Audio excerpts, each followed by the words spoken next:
There is an idea of Gent Z, some kind of abstraction, but there is no real Gent Z. I simply am not there. When American Psycho came out in 2000, I doubt anybody had a clue what an impact it would still be having on young men 20 years later. Well, there might be something a little bit disturbing about that, but that's not what we're going to focus on today. Today we are going to discuss what Patrick Bateman himself would probably agree is the most important part of his character, his looks, and most specifically his style.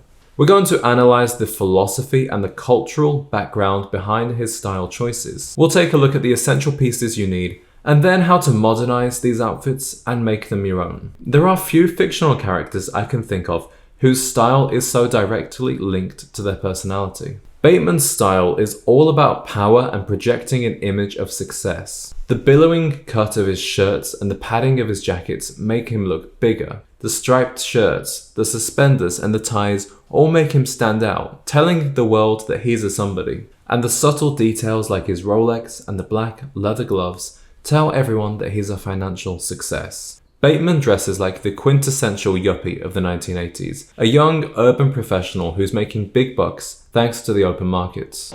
I can't say honestly that I always wanted to become a yuppie, but having said that, I always wanted a BMW. But Bateman wants to be king of the yuppies, so his dress is impeccable. If you read the book American Psycho, you will find incredible details about the clothes he's wearing. Everything down to the store where he bought each pocket square is described. So if you're a style enthusiast, I would recommend reading the book just from that perspective. But to save you a little time, some of the brands he mentions a lot are Giorgio Armani, Ralph Lauren, and Brooks Brothers. Someone on Reddit even made a graph showing you the brands that he mentions the most. Brands are very important to Bateman because he has a very low intrinsic sense of self-worth. So he's able to buy his sense of validation and the feeling of fitting in by wearing these brands. Valentino Couture. You look so soft. Your compliment was sufficient. To copy his style, you don't need a designer budget. But we will be coming back to Brooks Brothers because they have a distinct aesthetic that relates to this era in American history. Without a doubt, the most fundamental part of the Patrick Bateman look is the suit, but not just any old suit. His suits are cut in a way that is very distinctive of the time. Notice the big padded shoulders, the peak lapels, the room in the chest, and the overall space that he occupies in the room when he's wearing those suits. This style of suit was known as the power suit, and power is a word that's going to keep cropping up when we discuss Bateman's style. Bateman wears another hallmark of the 80s Wall Street banker, the pinstripe. The suit he wears most in the movie is a double-breasted charcoal pinstripe, and he also wears a single-breasted navy pinstripe and a plain dark grey. So no colourful suits, only dark, serious, business-like colours. As for his shirts, he wears quite a variety of dress shirts and he clearly likes to have more fun than just wearing white. Perhaps the most notable style from the movie is the contrast collar,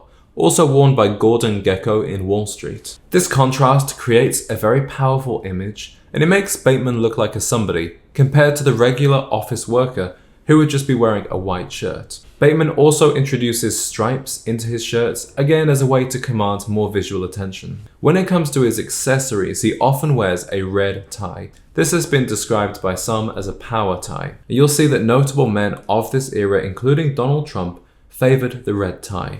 We all know what the color red symbolizes: power, aggression, lust. So the red power tie sent the right kind of message for Wall Street investors in the 1980s. Another key accessory for Bateman are his suspenders. He wears a pair of burgundy and a pair of navy suspenders, both of which are quite thick compared to the more skinny suspenders that you see today. Although these are rarely worn by younger men today, they add an extra level of detail that really catches your eye. And I think this is his subtle way of nodding back to Wall Street fat cats in years gone by. In terms of his outerwear, Bateman continues to add to this image of power with two long overcoats. I would advise any tall man to wear a long overcoat because it shows off your height and it looks really cool blowing behind you in the wind. And then he has a pair of black leather gloves, and on his wrist, Bateman wears a gold and silver Rolex Datejust. This watch was a very popular status symbol of the time and it remains so to this day. But any classic Rolex or timepiece from a well-known brand like Omega or Cartier would create a similar effect. Now I'm going to tell you how you can dress like Patrick Bateman in the modern day. This is how you can make his style your own without looking like you're playing dress up or copying him. Firstly, you need to modernize the fit of everything. You can still have padded shoulders and peak lapels like I do now, but you need to slim down the fit of the jacket and the trousers. Somewhere like Brooks Brothers would be a clever place to get a suit that still has this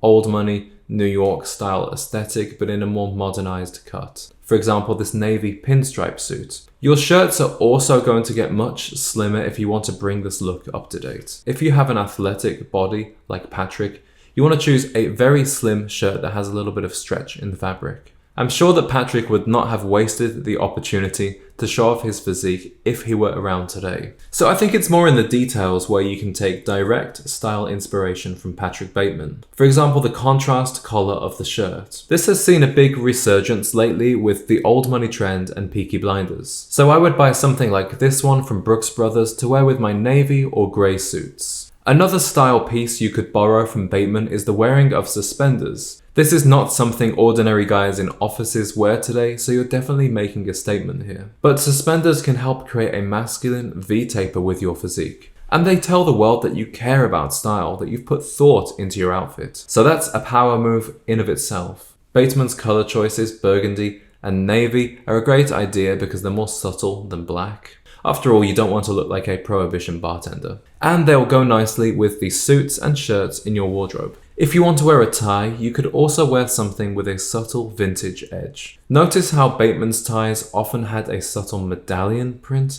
That's something you could introduce into your own collection. You can find vintage designer ties on eBay for fairly modest prices, or you could wear something new. Something like this one by Brooks Brothers would be a good modern version of Patrick's tie. To make your outfit a little less gauche, notice how I'm toning down the color. For example, you could wear burgundy instead of red, or maybe a champagne/beige tone instead of a bright yellow. Guys, I hope this video has helped you understand Patrick Bateman's style on a deeper level, because my aim on these analysis videos is to give you ideas on how you could make this style your own, how to modernize them, how to put your own unique spin on things. And to do that, we've got to understand why these characters dressed the way they did. What messages were they trying to send? What cultural factors influenced their style? Gentlemen, I want to hear from you in the comments. Are you a fan of Patrick Bateman's style, or do you just think it's too over the top for modern times? If you're looking for a style icon who is a little more reserved, check out my video on Mad Men's Roger Sterling. I take a look at this hilarious character's classic sense of style, and of course make some suggestions for how you could update it and make it your own. Until the next one, guys, I have to go return some videotapes, so thank you for watching.